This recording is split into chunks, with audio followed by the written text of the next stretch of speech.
السلام عليكم. سائل يسألني قال لي يا شاب برما، نسقسيك الموت منين كي تجي الموت، منين تقبض الانسان، منين تبداه الانسان، منين تبداه الموت؟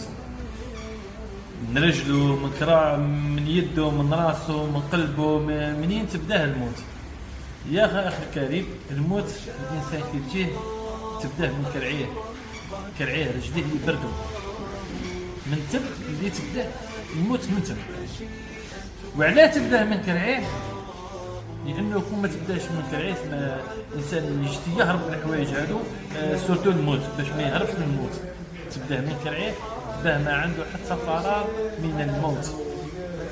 انما لك الموت كي يجي يهز الروح نتاعك تبداك من كرعيك وتجي طالعه. يا اخي الكريم وبارك الله فيك على السؤال هذا، وهذه معلومه ان شاء الله للناس اللي بالك ما يعرفوهاش.